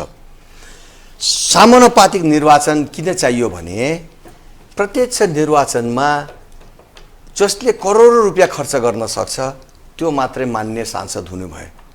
अब मेरो त पहिलो कुरा लोकतन्त्रको विकल्प लोकतन्त्र नै हुन्छ, गणतन्त्रको विकल्प गणतन्त्रै हुन्छ। अहिले 21वीं शताब्दीमा दुनियाँमा कहीँ पनि राजा छैन, नरहनेवाला छ। यो कुरा गलत हो। कहाँ राजा छैन? 11वटा देशमा सबभन्दा विकसित राष्ट्रहरुमा राजा छ। हैन, अब अमेरिकामा राजा छ, कुन राजा छ? बेलायतमा छ, अस्ट्रेलियामा छ, क्यानाडामा छ। बेलायतको राजा यहाँको राजामा फरक छ। एउटा कुरा के भने हामीले पनि हिजोको दिनमा पनि बेलायतको राजा त हामीले पनि त्यस्तै राजा खोज्यो। मैले बोलिन नि, बेलायतको राजा त कहिले कु गरेन नि, यहाँको राजा त भर्खरै कु गरेको थियो नि, 62-63 कु गरेको थिएन। दोस्रो कुरा, राजाको छोरा कति भला हुन्छ त्यो पनि हेरे हुन्छ नि। अब नि पारसजीलाई नै राजा बनाउन खोज्नु भएको थियो त नेपाली जनताले मान्छ, मलाई त लाग्दैन। मैले जनताको पर्सपेक्टिभले भन्दैछु। मेरो एकदम कुरा के हो भने लोकतन्त्रमा जनता हुन्छ। तन्त्र भनेको के हुन्छ भने प्रमुख, जनता प्रमुख व्यवस्था। यहाँ नेता प्रमुख भएर समस्या भएको हो नि। जनता प्रमुख भएर जन सरोकार, जनता प्रति उत्तरदायी शासन व्यवस्था भएपछि नेता भएको भए त यो समस्या हुन्थेन। दोस्रो कुरा, समानुपातिकमा त प्रत्यक्षमा त यति विकृति छ, त्यसको बावजुद पनि डरले पनि के पपुलर मान्छे चाहिँ यसलाई टिकट दियो भने जस्तै मलाई नै टिकट दिएन काठले, तर जनताले त मलाई चुनेर पठायो नि त्यहाँ दल। तर त्यहाँ समानुपातिकमा अनि त्यही सभापतिजीको श्रीमतीलाई त कसैले रोक्न सकेन नि। रोक्यो आरजू देवाललाई त कसैले रोक्न सक्यो? त्यहाँ रोक्ने ठाउँै छैन। त्यस कारण समानुपातिक त नेपालमा झन् विकृति बढाएछ। तपाईँले समानुपातिकमा कति बिजनेसम्यानलाई देख्नुहुन्छ, एकचोटि एउटा पार्टीमा पैसा बुझाएर त्यो पार्टीले निर्णय गर्छ दोस्रो नदोहोऱ्याउने, त अर्कोचोटि पैसा अर्को पार्टीलाई दिएर बनेको छैन। तपाईँ हेर्नु न, यस्ता कतिजना व्यापारी छन्। त्यस कारणले समानुपातिक म एउटै सांसद देखाएको छु कि 3 चोटि लगातार समानुपातिक भयो। त्यो त झन् नेता व्यक्तितन्त्र भन्छ, त्यो त राजतन्त्रको पनि वर्ष रूप हुन्छ कि नेताले तय गर्छ, लिस्ट जनताले तय गर्नु नि। तर प्रत्यक्षमा त कम्तीमा जनता आफै देखेको, चुनेको, भोगेको गर्छ, सेलेक्ट गर्छ। त्यस कारणले र जहाँसम्म सवाल हो, एउटा उडिसाको सांसद त्यत्रो ठुलो कन्स्टिट्युन्सी भएको एउटा साइकल चढेर जितेको मान्छे पनि छ। किनकि टिएन सेसन त्यसको लागि निर्वाचन आयोग सख्त हुनु पर्यो। टिएन सेसनले एक ताका के थियो, बिहारमा जेलबाटै जित्यो। अनि साधु यादवदेखि लिएर पप्पू यादवदेखि लिएर सूरजभान सिंहदेखि लिएर अल क्रिमिनल्स। तर त्यही टिएन सेसन आएपछि त्यस्ता प्रवृत्ति त अन्त भयो नि। आज कोही जेलबाट जित्दैन नि, कोही अपराधीलाई तुरन्त निर्वाचन आयोग त्यसलाई राख्न लगाउँछ नि, एफिडेभिट भर्न लगाउँछ कि तपाईँको के छ। यदि सांसदमा चुनाव नलडेको भए मोदीजीको बिहे भए चाहिँ कसैलाई थाहा हुन्थ्यो? आज प्रत्यक्षमा धेरै खर्च गर्नुपर्छ भनिरहँदा, यही चुनावकै कुरा गर्दा पनि थोरै पैसा हुने व्यक्तिहरू जो प्रत्यक्षमा उठे एक हिसाबमा होइन, ती व्यक्तिहरूले जितेको अवस्था पनि छ नि। पैसा राजनीतिक दलहरूले चाहिँ पैसा सिधै बाँड्छन्, भोट खरिद गर्छन्। त्यो कारणको यस्ता विकृतिहरू हामीले अन्त्य गर्यो भने गरिब व्यक्तिले पनि, पैसा नहुनेले पनि जित्न सक्छ। त्यो चाहिँ नीति नियम बनाउन लाग्नुपर्छ र ताकि प्रत्यक्ष निर्वाचन प्रणाली नै खराब भन्ने दिशातिर हामी जानुहुन्न भन्ने नै लाग्छ। सार्वजनिक सुनवाई। अहिले चाहिँ सबै जनताको नजरमा पोलिटिक्स चाहिँ डटी गेम हो भन्ने चाहिँ किन छिर्यो? अनि यो विषयलाई चिर्न सक्ने कि नसक्ने? देशमा समृद्धिका कुरा छैनन्, देशमा विकासका कुरा छैनन्, रोजगारका कुरा छैनन्, देशमा उद्योग खोल्ने कुरा छैनन् र देशमा चाहिँ अब चाहिँ कुन चाहिँलाई ल्याउने, कुन चाहिँलाई चाहिँ माथि पुर्याउने, यस्ता कुरा कहिलेसम्म चलिरहन्छन् देशमा? यहाँले आफैले स्वीकार्नु भइरहेछ कि यो व्यवस्था राम्रोसित चल्न सकेन। एउटा केही चिज सानो जे चिज पनि लिनुहोस्, जब केही चिज राम्रोसित चल्दैन भने त्यसको विकल्प खोज्ने कि नखोज्ने। यहाँ व्यक्तिको भन्दा पनि सिस्टमै बिग्रिसक्यो। तपाईँले प्रचण्डलाई हटाउनुहोस् न, अर्को प्रचण्ड त्यही पार्टीमा जन्मिहाल्छ। यहाँ के अरे हाम्रो देउवालाई हटाउनु त अर्को देउवा तयार छ। त्यस कारणले यो व्यक्तिमाथि पनि होइन कि यो यति यो ध्वस्त भइसक्यो यो देश राजनीतिले कि अब यिनलाई सुधारेर सुध्रिन सक्ने स्थिति छैन। हजुरले पनि संघीयता हुँदैन भन्नुहुन्छ, फेरि प्रदेश सरकारमा भाग खोज्नुहुन्छ। समानुपातिक भन्नुहुन्छ, समानुपातिक हुँदैन। जो क्वालिफाइड हुन्छ, जो योग्य हुन्छ, उहाँलाई 3 करोड जनताको प्रतिनिधिको रूपमा जसले काम गर्छ त्यो नेता हो।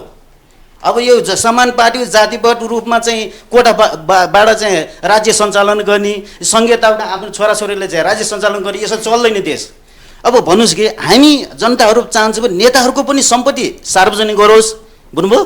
कहाँबाट आयो, के आयो, स्रोतहरू खोलेर राज्यले गर्न सक्नुहुन्छ। राज्यले पनि राजाको सबै देशै राजाको चाहिँ त्यो पे हो भनेर भन्नुहुन्छ। राजाले सबै कुरा, राजाले सम्पत्ति विवरण पेश गर्नु नपर्ने, के गर्नु नपर्ने। अनि राजाको हामी दास हो र? होइन नि।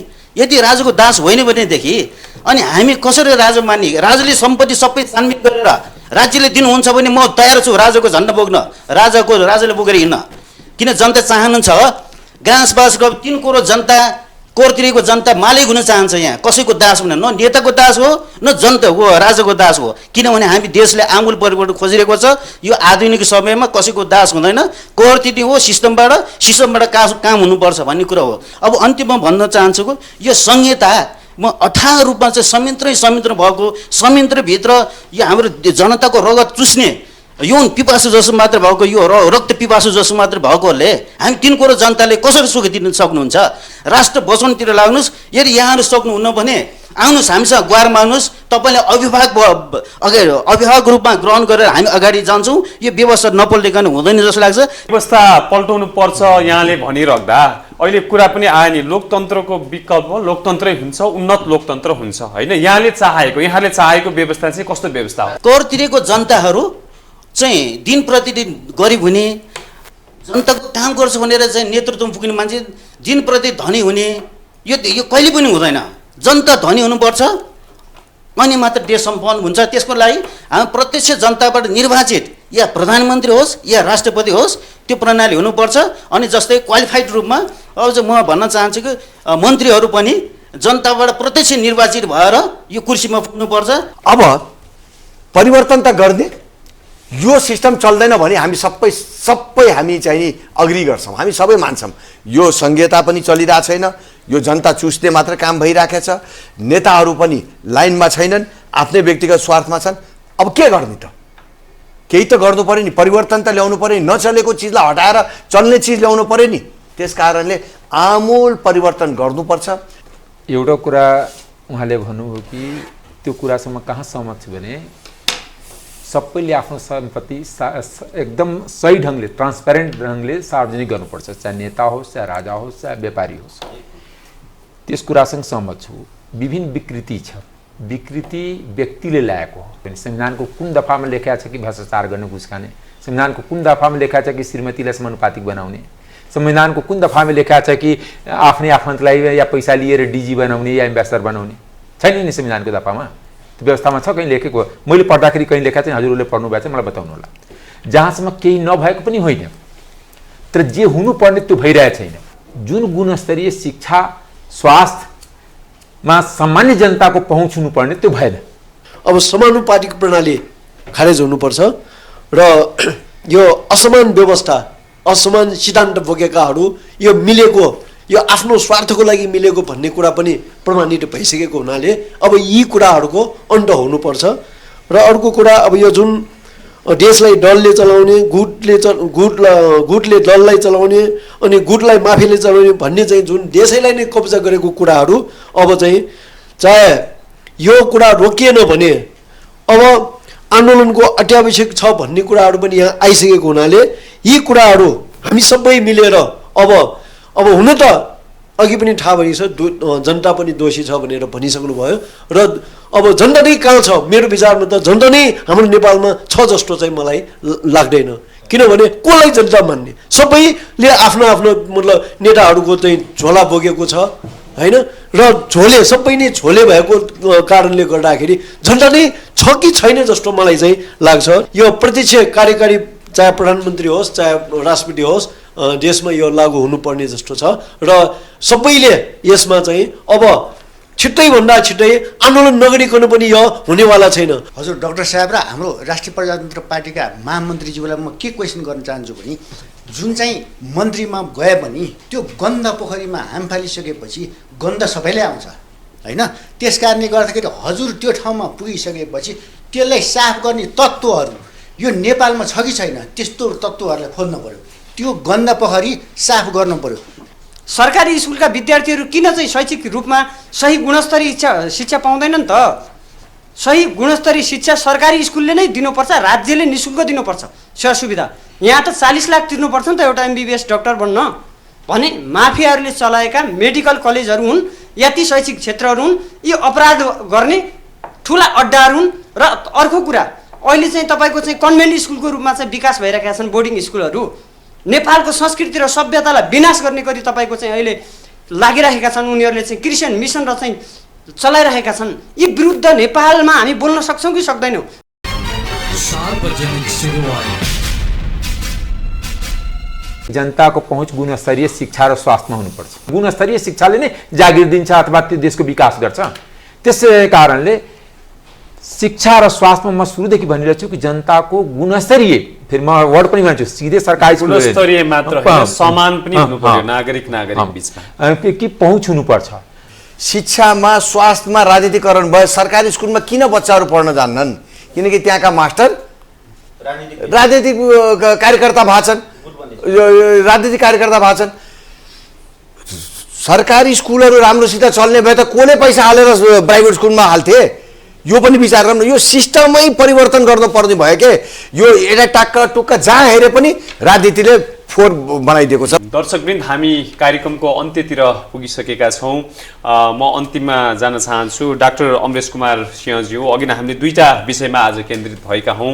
एउटा राजनीतिक दलहरूको जुन गठबन्धन संस्कृति नेपालमा छ त्यो गठबन्धन संस्कृति एउटा नीति नियम सिद्धान्त दर्शन राष्ट्रहित जनताको हित भन्दा पनि आफ्ना नेताहरू केही व्यक्तिहरू मुठ्ठीभर व्यक्तिहरूको फाइदाको लागि मात्र केन्द्रित भयो भन्ने कुरा रह्यो, जसले गर्दा राष्ट्रपतिको चुनाव पनि प्रभावित हुने अवस्था भयो र राजनैतिक दलहरूले गठबन्धन परिवर्तन गरेको अवस्था भयो।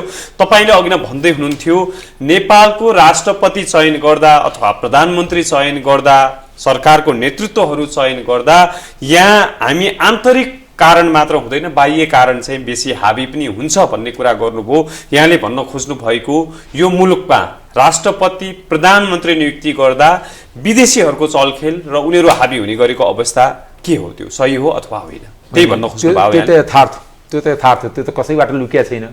त्यो त सरकार बनेदेखि नै, गठबन्धनको सरकार बनेदेखि नै कतिचोटि भिजिट आयो। त्यो भिजिट के को लागि? नेपाली जनताको लागि भयो कि नेपाल राष्ट्रको लागि भयो कि बायोलेटरल के शिक्षा र स्वास्थ्यको विकासको लागि भयो कि राजनीतिक चलखेल लागि भयो? त्यो सरकारको प्रधानमन्त्री या परराष्ट्र मन्त्रालयले क्लियर गर्नु। तर मैले बुझ्दाखेरि नेपालमा वैदेशिक हस्तक्षेप टटकारो रूपमा प्रष्ट रूपमा हेर्दा कुन कुन देशहरूको अथवा कुन कुन शक्ति केन्द्रहरूको चाहिँ हुने गरेको छ? होइन, यहाँ नेपालमा भारत चीन र अमेरिकाको रणनीतिक महत्त्वको इन्ट्रेस्ट छ। मेरो वर्डलाई ध्यान दिनु, रणनीतिक महत्त्वको इन्ट्रेस्ट छ र उनीहरूको प्रभाव पडिरहेका छ। उनीहरू यहाँको राजनीतिलाई प्रभावित गरिरहेका छन्। त्यो यथार्थ। नेपालमा भारत चीन र अमेरिका आफू अनुकूलको नेतृत्व जहिले ल्याउन चाहन्छ, जसको लागि अहिले राष्ट्रपतिको चुनावमा पनि उनीहरूले चलखेल गरे र प्रभावित पार्न खोजे र केही हदसम्म प्रभावित पनि भएको हो। जेमा पनि एउटा कुरा के भने त्यो मैले तपाईलाई पहिले भने कि किन चाहन्छन् नेपालमा भारत अमेरिका अथवा चीन किन नेपालमा चाहन्छन् जसले गर्दा आज नेपाल सधैँ अस्थिर भइरहेको छ? कि उनीहरूको उद्देश्य नेपालमा सधैँ अस्थिरता सिर्जना गर्ने? उनीहरूको इन्ट्रेस्ट आफ्नो स्वार्थ पूरा गर्ने, तर नेताहरूको इन्ट्रेस्ट आफ्नो स्वार्थ पूरा गर्नलाई त्यसको अस्थिरताको कारण हो। इन्स्टेबिलिटीको कारण यहाँको नेता छन् आफ्नो व्यक्तिगत स्वार्थले सत्ता स्वार्थले यसलाई सत्ता स्वार्थ भनौँ, सत्ता भनेको सरकारलाई हुन्छ, सत्ता स्वार्थले त्यसलाई नियन्त्रण गर्ने कसरी? अब म एउटा यसमा कुरा थपौँ है। सबै देशमा सबै देशको हस्तक्षेप हुन्छ, सक्नेले हस्तक्षेप गर्न खोज्छ है। जस्तो हामी पनि भारतमा चुनाव हुँदाखेरि एउटा पार्टी जित्दै अलिकति सहज हुन्थ्यो कि भन्ने लाग्छ नि, तर हामी गर्न केही सक्दैनौँ। उनीहरू ठुलो राष्ट्र हुन्, विकसित राष्ट्र हुन्, उनीहरूले प्रभाव राख्छन्, प्रभाव पार्न खोज्छन् हरेक कुरामा। तर प्रभावमा पर्ने कि नपर्ने त हाम्रै नेताहरूको हातमा होला नि। चाइनाले आफ्नो पक्षलाई अगाडि बढाउनु खोज्छ, इन्डियाले बढाउनु खोज्छ, अमेरिकाले बढाउनु खोज्छ, युले बढाउनु खोज्छ, तर उनको कुरा कति खाने कति नखाने भन्ने निर्णय त हाम्रै देशका नेतृत्वले गर्नुपर्ने हो नि। हामी बिक्नु भएन नि, कुरा चाहिँ नि यहाँ हो के। त्यो गरेको अवस्था यहाँले पाउनु भएको छ कि छैन? अब त्यो त अहिले होइन, सुरुबाटै जहिले पनि नेपालमा छिमेकी राष्ट्रहरूको हस्तक्षेप र ठुला राष्ट्रहरूको शक्तिशाली राष्ट्रहरूको हस्तक्षेप, नेपाल मात्र होइन सबै राष्ट्रमा सबैको हस्तक्षेप, यिनको हस्तक्षेप हुने प्रयास भइरहेको हुन्छ। अब राष्ट्रपति बनाउनेमा नि त्यो पर्यो होइन, त्यो हस्तक्षेप। अब राष्ट्रपति बनाउनेमा पनि सुनिन्छ कि चाइनाको एउटा पक्ष थियो, भारतको एउटा पक्ष थियो, अमेरिकाको एउटा पक्ष थियो, अरूको पनि होला। तर अहिले गठबन्धन टुटाउने होइन, राष्ट्रपति बनाउने सन्दर्भमा वैदेशिक हस्तक्षेप अथवा यहाँले भन्नुभयो भारत, चाइना र अमेरिकाको उहाँहरूको भूमिका कस्तो रह्यो? अनि भूमिका थिएन, भूमिका रहिरहन्छ, हेर्नुहोस् भूमिका रहिरहन्छ, तर भूमिका प्रबल त्यसले चाहिँ प्रभाव पारेको हो क्या डाक्टर अमरेश कुमार? होइन, म त्यही सम्बन्ध अन्तर्राष्ट्रिय सम्बन्धकै पिएचडी गरेको विद्यार्थी हो। एउटा कुरा के भन्छ अन्तर्राष्ट्रिय सम्बन्धमा, कमजोर राष्ट्रको परराष्ट्र नीति हुँदै हुँदैन उसको आन्तरिक नीति पनि, डोमेस्टिक राजनीति पनि शक्ति राष्ट्रबाट प्रभावित हुन्छ। अहिले चाहिँ हस्तक्षेप भएकै हो अवस्था हो अहिले? कहिले नभएको अवस्था त्यो मलाई बताइदिनु, कुन पिरियडमा नभएको त्यो बताइदिनुहोस्, त्यसपछि म बताउँछु यसमा भएको हो।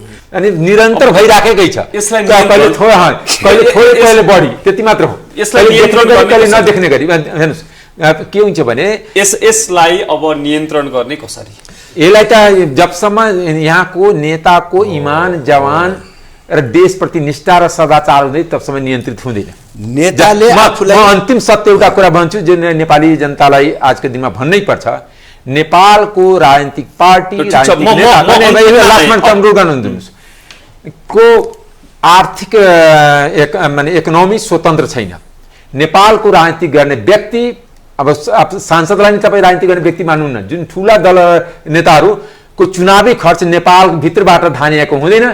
जबसम्म त्यो रोक्दैन तबसम्म विदेशी हस्तक्षेप रोक्दैन। नेपालको चुनावी खर्च ठुला दलहरूको विदेशबाट आउने गरे हुन्छ, चाहे जुन देश जो जसको नजिक हुन्छ त्यसले दिन्छ, त्यसलाई जबसम्म नियन्त्रण गर्दैन तबसम्म त उसको हस्तक्षेप रहिरहन्छ नि। जसले लगानी गर्छ, तपाईँ आज टिभीमा जसले लगानी गर्छ त्यो त आफ्नो हिसाबको त मान्छे यहाँ राखे होला नि। तपाईँले भनेको कुरा सत्य हो, यति यो त एकदमै डरलाग्दो कुरा हो। यहाँले भनिराख्नु भएको छ नेपालको प्रमुख राजनीतिक दलहरू सबै विदेशी सहयोग लिएर चुनावमा लडेका हुन्, वैदेशिक लगानी छ यसमा। यो कुरा चाहिँ सही हो? यो सही हो।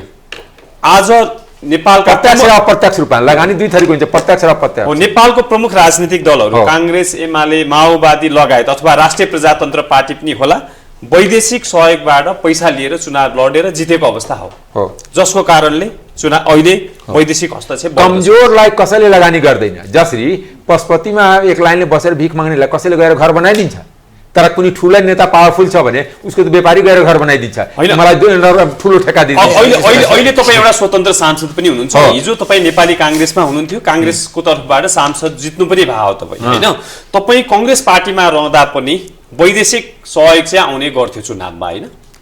होइन, मलाई व्यक्तिगत पार्टीलाई त आउने गर्थ्यो, त्यो त यथार्थ हो। पक्का हो, यथार्थ हो, पक्का हो। त्यो भारतले, चीनले अथवा अमेरिका मलाई थाहा छैन, त्यो त तपाईँको काम हो नि खोज्ने। तर यति म बताउँछु, नेपालको ठुला दलहरू चाहे एनजिओ मार्फत होस् चाहे डाइरेक्ट, मैले दुईटा वर्ड बनाएको छु, प्रत्यक्ष र अप्रत्यक्ष रूप। जबसम्म प्रत्यक्ष र अप्रत्यक्ष रूपले पार्टीको फन्डिङ विदेशबाट आइरहन्छ तबसम्म नेपालको राजनीति स्वतन्त्र हुनै सक्दैन। राष्ट्रिय प्रजातन्त्र पार्टीलाई पनि आउँदैन।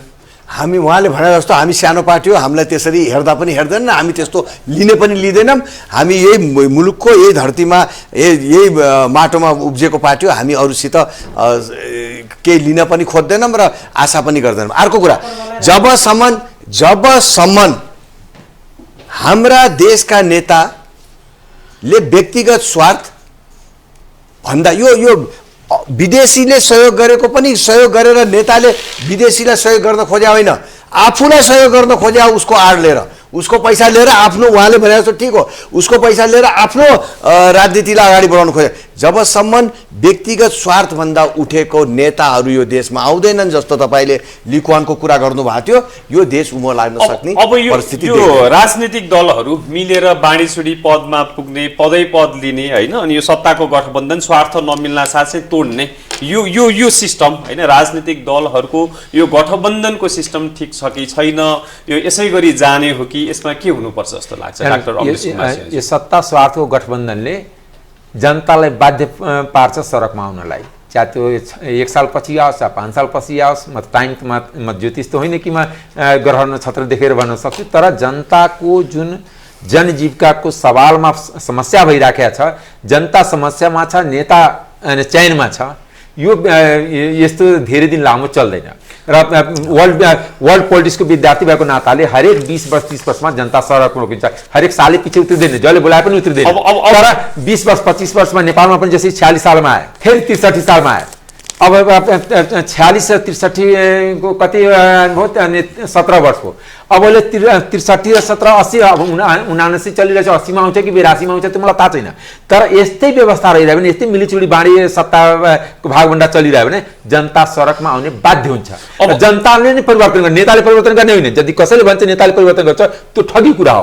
जनताले परिवर्तन, जनता नआइकन परिवर्तन हुँदैन। मैले यहाँ जति बोले पनि परिवर्तन हुँदैन। म आफ्नो व्यक्तिगत निष्ठा राखौँला त म परिवर्तन गर्न सक्दैन नि। म एकजना सांसद 275 सांसदलाई थोरै परिवर्तन गर्न दिन सक्छु, तर जनता एकचोटि आएपछि आफै तह लाग्छ। डाक्टर अमरेश कुमार सिंहज्यू र धवल शमशेर राणाज्यूलाई सोध्न चाहन्छु, अब मुलुकले निकास पाउन के हुनु पर्दछ? मुलुकले निकास पाउने जनताबाट प्रत्यक्ष निर्वाचित कार्यकारी, चाहे राष्ट्रपति होस् या प्रधानमन्त्री पद जे नाउँ दिँदा हुन्छ, एकजना निर्वाचित हुन्छ, त्यो पुरै जनताबाट निर्वाचित हुनुपर्छ र यो समानुपातिक व्यवस्था खारिज हुनुपर्छ। अनि संसदको संख्या यदि 165 छ, त्यसलाई यदि सकिन्छ भने घटाएर 100 जना नि गर्दा हुन्छ, किनकि नेता पाल्ने देश बनाउनु हुँदैन। यो नेता पाल्ने देश हो, जनता पाल्ने देश बनाउनु पर्छ नि, नेता पाल्ने देश हो। दोस्रो कुरा के भने, यहाँ जुन नियुक्तिहरू जुन हुन्छ त्यो राइट मान्छे राइट प्लेसमा जानुपर्छ। यो दलीय भागभण्डाको आधारमा न्यायाधीश नियुक्ति हुनुपर्छ, न अख्तियार नियुक्ति हुनुपर्छ, न संवैधानिक निकायको जुन निर्वाचन आयोगदेखि लोकसभा आयोगदेखि दलको झोलेहरू जुन नियुक्ति भइरहेछ निर्वाचन आयोगदेखि। त्यस कारणले के हुन्छ भने यहाँ जुन कम्पिटेन्ट मान्छे छ, जो रियलमा पढे लेखेको मान्छे त्यो विदेश पलायन भइरहेछ। यहाँलाई उसलाई ठाउँ नदिएपछि, किन दलमा नलागिकन उसले सिफारिसै पाउँदैन, सिफारिस नभएपछि न उयो बन्छ न डिजी बन्छ। त्यस कारणले राइट मान्छे राइट प्लेसमा हुनुपर्छ र यो जुन प्रमोसन पोस्टिङ यिनीहरू सबै एकदम ट्रान्सपेरेन्ट हुनुपर्छ। के कारणले उसलाई बनाइयो र यो जुन तगमा बाँध्ने सिस्टम छ, आफ्नै मान्छे गर्दन काटेको पनि त्यसलाई तगमा बाँध्ने, पछि भन्छ या गल्तीको फिर्ता गर, त्यो होइन। मुख्य कुरा के हो भने राज्यमा के विशिष्ट योगदान गरेको छ जनताको सामु थाहा हुनु पर्यो। जस्तै अहिले सन्दुक रीतिलाई दियो एवार्ड, त्यसलाई बहरिनले दिँदाखेरि त्यो क्लियर हो नि कि उसले आँखामा एकदम ठुलो काम गरेछ, त्यस कारणले उसलाई 10 लाख डलरको एवार्ड पाएछ। त्यस्तै यहाँ पनि यदि राष्ट्रपतिले मेडल बाँड्छ या कुनै पुरस्कार दिन्छ त्यो त क्लियर हुनु पर्यो नि। यो होइन कि मेरो पार्टी छ, मेरो श्रीमती छ, मेरो छोरा छ, यसलाई पनि नाउँ छिराइदियो, उसलाई पनि नाउँ छिराइदियो र त्यो सिस्टम हुँदैन। आफ्नो सिस्टम, राम्रो सिस्टम बनाऊ। आफ्नोबाट जबसम्म शासन हुन्छ तबसम्म देश बन्दैन। राम्रोबाट शासन हुन्छ भने चाहे त्यो जुनसुकै आइडियोलोजीको, जुनसुकै सिद्धान्तको, व्यक्तिको सिद्धान्त हुनसक्छ, व्यक्तिको निष्ठा हुनसक्छ, तर राष्ट्रको लागि यदि बहुमूल्य छ भने त्यसले ठाउँ पाउनुपर्छ। जबसम्म राम्रो, लास्टमा राम्रोबाट शासन भयो भने देश राम्रो हुन्छ, हाम्रोबाट शासन भयो भने देश कहिले पनि राम्रो हुँदैन। शमशेर राणाज्यू, अब देशले निकास के गरी पाउला? सबभन्दा पहिले त हामी सबैले सहमत भइसकेका छौँ, यो देशको जनता, कि यो व्यवस्था परिवर्तन गर्नुपर्छ। यो गणतान्त्रिक यो चलेन। यो अब नचलेको कुरालाई अब जसो गरे पनि यो चल्नेवाला छैन, देखिहाल्यो। यो संहिता खारिज गर्नुपर्छ। यो नेपाली जनताले यो भार 46,000 जनताको के अरे नेताको भार बोक्न सक्दैन, एउटा कुरा यो। अर्को, हाम्रो प्रशासनबाट, शिक्षाबाट, स्वास्थ्यबाट, सुरक्षाबाट राजनीतिक अलग गर्नुपर्छ। धेरै देशमा अलग छन्। यो सबै ठाउँमा राजनीति घुसाएर सबै ठाउँलाई, सबै व्यक्तिलाई, कर्मचारीलाई कार्यकर्ता बनाएर यो देश उम्म लाग्न सक्ने स्थिति छैन। र देशमा हाम्रो गुमेको मूल्य र मान्यता र धर्म संस्कृति ल्याउनुपर्छ। र एउटा यस्तो संस्था चाहियो जो अभिभावकीय भूमिका खेल्ने। हामीले एउटा अभिभावकको रूपमा एकजनालाई पाल्ने हो एउटा संस्था। अब तपाईँले नाम पनि नभनौँ, एउटा संस्था जसलाई देशलाई रोकोस्, बेच्नबाट रोकोस्, नेताहरूले गलत गर्दाखेरि हे गलत गरिरहेको छ हुन्न भन्न सक्ने राष्ट्रपतिले सकेन। राष्ट्रपति दलको राष्ट्रपति झन् दलको व्यक्तिको राष्ट्रपति भएर देखियो। यस कारणले हामीले यो सिस्टम चेन्ज गर्नुपर्छ भने नहुने होइन। नेपालीहरू एकदमै मेहनतिलो छन्, हरेक कुरामा सामना गर्न सक्ने यो हाम्रो यो देश र यो जनता छ र आउने दिनहरूमा पनि यो आन्दोलनै हुन्छ र उहाँले भने जस्तो परिवर्तन पक्कै यो देशमा आउँछ। हामीहरू सकारात्मक दृष्टिकोणमा बसिराखौँ। दर्शकवृन्द, हामी कार्यक्रम समापन गर्नेतिर लागिसकेका छौँ। प्रस्तुत कार्यक्रममा आज हामीले मञ्चमा दुईजना व्यक्तित्वहरू हुनुहुन्थ्यो, डाक्टर अमरेश कुमार सिंह र धवल शमशेर राणाज्यू र सहभागीज्यूहरू हुनुहुन्थ्यो। उहाँले यो मुलुकमा अब निकास दिनको लागि व्यवस्था परिवर्तन हुनुपर्दछ। त्यो व्यवस्था परिवर्तन भनेको अहिले जति पनि विकृतिहरू भइरहेको छ, जस्तो सङ्घीय शासन प्रणाली खारेज गर्नुपर्दछ, समानुपातिक निर्वाचन प्रणाली खारेज हुनुपर्दछ, सांसदहरूको सङ्ख्या सकेसम्म कम गर्नुपर्दछ, यसलाई घटाइनु पर्दछ। नेपालको सबै प्रशासनिक निकाय, शिक्षा, स्वास्थ्य लगायतका निकायहरूमा राजनीतिक दलका कार्यकर्ताहरू बनाउने त्यस्तो प्रथा र प्रणाली अन्त्य गर्नुपर्दछ। अर्थात् राजनीतिबाट ती संस्थाहरूलाई अलग गर्नुपर्दछ, सक्षम व्यक्तिहरूलाई नियुक्ति गर्नुपर्दछ। राजनीतिक दलबाट विभिन्न संवैधानिक निकाय, आयोगहरूमा नियुक्ति गर्ने प्रथा प्रणाली अन्त्य गर्नुपर्दछ। सक्षमहरू मात्र पुग्ने व्यवस्था सिर्जना गर्नुपर्दछ र नेपाली मौलिक सभ्यता र संस्कृतिको जगेर्ना हुने खालको कार्यक्रमहरू ल्याउनु पर्दछ भन्ने निष्कर्ष आजको कार्यक्रममा आयो। उहाँहरूले त्यही कुराहरू व्यक्त गर्नुभयो। हामी विभिन्न विषयहरूमा, यस्तै विषयवस्तुहरूमा निरन्तर कार्यक्रम सञ्चालन गर्दै जानेछौँ। सार्वजनिक सुनवाई टेलिभिजन कार्यक्रम हेर्दै रहनुहोला। आजको कार्यक्रमबाट म दिनेश सुवेदी लगायत हामीहरू सबैलाई बिदा दिनुहोस्। नमस्कार।